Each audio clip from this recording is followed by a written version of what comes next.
Hello everyone, welcome back to my channel. मैं हूं श्रेया भटनागर और आज मैं लेके आई हूं शॉर्ट एंड डिक्टेशन। अगले 5 सेकंड में मैं स्टार्ट कर दूंगी, तो प्लीज़ आप लोग रेडी रहिएगा।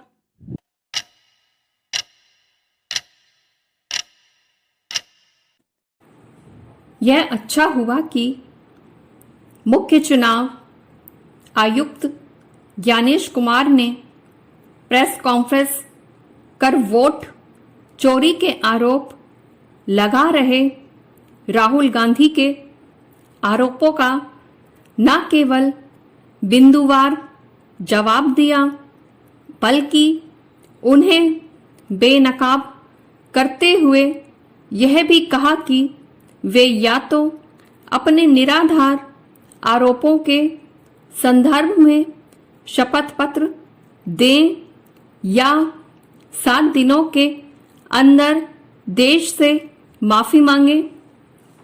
राहुल गांधी को ऐसी चेतावनी देना आवश्यक था क्योंकि वे अपने संकीर्ण राजनीतिक हितों की पूर्ति के लिए संवैधानिक संस्था चुनाव आयोग की प्रतिष्ठा और गरिमा पर जानबूझकर चोट करने में लगे हुए हैं।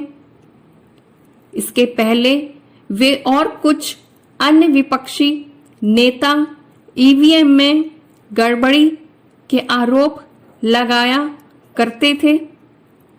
जब ऐसे आरोप निराधार साबित हुए तो वे वोट चोरी की नई कहानी लेकर सामने आ गए।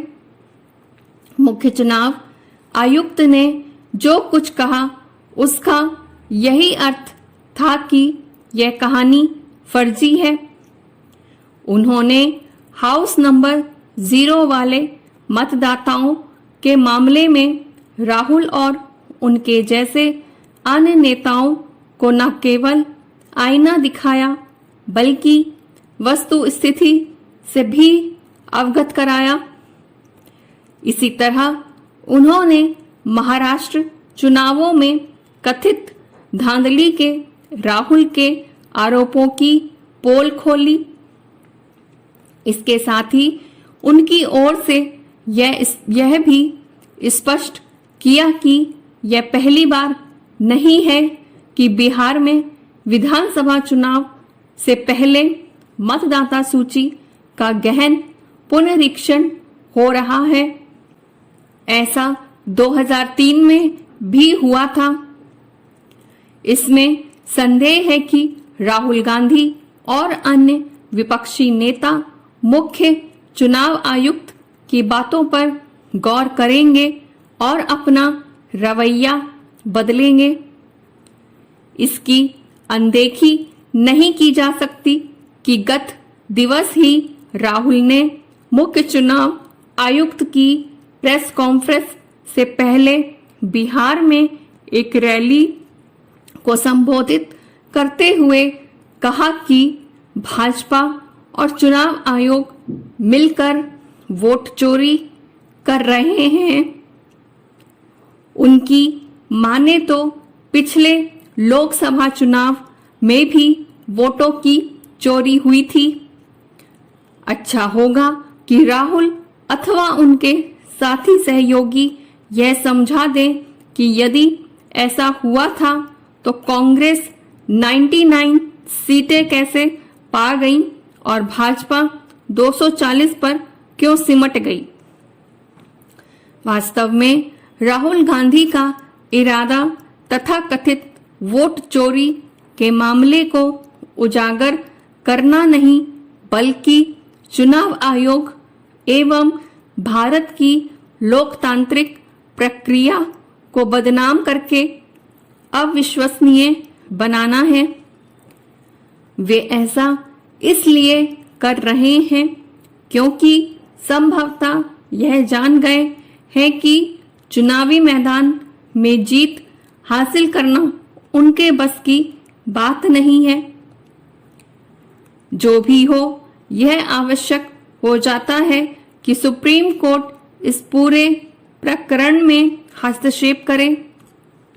उसे हस्तक्षेप केवल इसलिए नहीं करना चाहिए क्योंकि वह इस मामले की सुनवाई कर रहा है, बल्कि इसलिए भी करना चाहिए कि एक संवैधानिक संस्था की जड़ें खोदी जा रही हैं।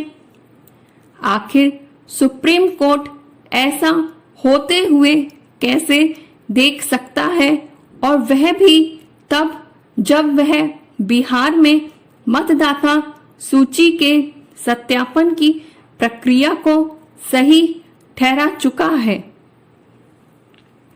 ये थी मेरी आज की डिक्टेशन। उम्मीद करती हूँ आपको लिखते बना होगा, स्पीड आपको सही लगी होगी, और कहीं कोई दिक्कत हो, परेशानी हो लिखने में, समझने में, तो प्लीज मुझे आप कमेंट करके बता सकते हैं। इस पूरे मैटर में आखिर में कहीं एक जगह मैंने अभी है बोल दिया था, जो कि है उसमें था नहीं, तो आप लोग वो देख लीजिएगा। और बस इतना ही कहूंगी, कहीं कोई छोटी मोटी भूल चूक हो जाए करे तो उसको प्लीज इग्नोर कर दीजिए या मुझे माफ कर दीजिएगा उसके लिए। और अगर वीडियो पसंद आ रहा है, शॉर्ट हैंड डिक्टेशन पसंद आ रही है, तो प्लीज लाइक करके जाया करिए, शेयर कीजिए और चैनल को सब्सक्राइब कीजिए और चैनल पे यूं ही बने रहिए। मिलते हैं जल्दी एक नई डिक्टेशन के साथ, तब तक के लिए bye bye, take care, thank you.